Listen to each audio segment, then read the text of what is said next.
So basically a full-on war of words over this manifesto that's escalating, and the BJP and led by Prime Minister Modi charging one after another over different mentions.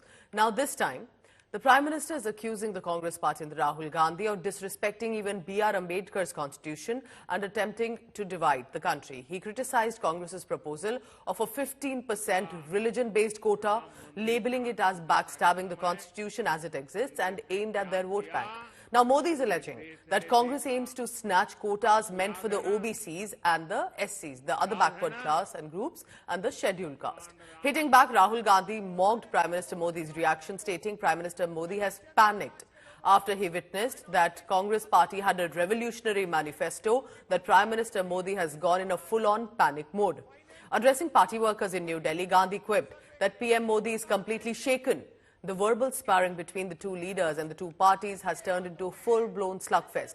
While Congress presents its manifesto as a transformative vision for the country, that it's revolutionary in a lot of ways, BJP frames it as a threat to the constitution and national unity. Congress ने अब एक और बड़ा खेल शुरू कर दिया है। पहले कर्नाटका से कांग्रेस के सांसद ने कहा कि दक्षिण भारत को अलग देश घोषित कर देंगे। अब कांग्रेस के गोवा के उम्मीदवार कह रहे हैं कि गोवा पर भारत का संविधान लागू नहीं होता। वो साफ साफ कह रहे हैं कि गोवा पर देश का संविधान थोपा गया, और उन्होंने ये बातें कांग्रेस के साहबजादे को बताई है। ये बाबा साहब आंबेडकर का अपमान है कि नहीं है? ये बाबा साहब आंबेडकर का अपमान है कि नहीं है? ये भारत के संविधान का अपमान है कि नहीं है? ये भारत के संविधान के साथ छेड़छाड़ है कि नहीं है? कांग्रेस का उम्मीदवार कह रहा है कि गोवा में संविधान नहीं चलेगा। ये जम्मू कश्मीर के लोग भी कहा करते थे, आपने मोदी को आशीर्वाद दिया, आज उनकी बोलती बंद हो गई और देश का संविधान वहां चल रहा है। बाबा साहब आंबेडकर का संविधान जो जम्मू कश्मीर में नहीं चलता था, वो भी लागू हो गया। ये सोची समझी चाल है देश को तोड़ने की। कांग्रेस को देश के एक बड़े हिस्से ने नकार दिया है, इसलिए वो देश में ही ऐसे टापू बनाना चाहती है। नरेंद्र मोदी को देखिए, जैसे ही मैंने एक्सरे का शब्द प्रयोग किया, मैंने सिर्फ यह कहा कि टेस्ट करते हैं अन्याय कितना है। सारे के सारे खड़े हो गए। देश को तोड़ने की कोशिश हो रही है, देश को बांटने की कोशिश हो रही है। एक्सरे से क्या बटेगा, कैसे बटेगा? एक्सरे से सिर्फ 90% को यह पता लगेगा कि उनकी भागीदारी कितनी है। अब सारे के सारे देशभक्तों को यह अच्छा लगना चाहिए। देशभक्त क्या चाहता है? देशभक्त देश में न्याय चाहता है। अगर आप सुपर पावर बनना चाहते हो, चाइना से मुकाबला करना चाहते हो, तो 90% शक्ति का प्रयोग तो करना पड़ेगा। अगर आप 90% की शक्ति का प्रयोग ही नहीं करोगे तो कैसे बनोगे? How can there is a constitution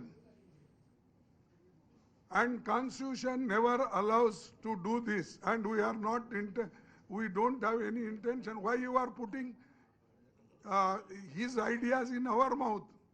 Why you are propagating? He is just for votes. He is playing all this game. You take it from me, and you should also realize. ऐसा है, जो हमारे संविधान सम्मत है उसी पर हर party ने चलना चाहिए। संविधान के विरुद्ध जो भी चलेगा वह एक किस्म से संविधान का घोर दुश्मनी है, और इसलिए जो पार्टियां संविधान के विपरीत जाकर कुछ करने की बात सोचते हैं, इसका मतलब है कि वो संविधान में विश्वास नहीं करते।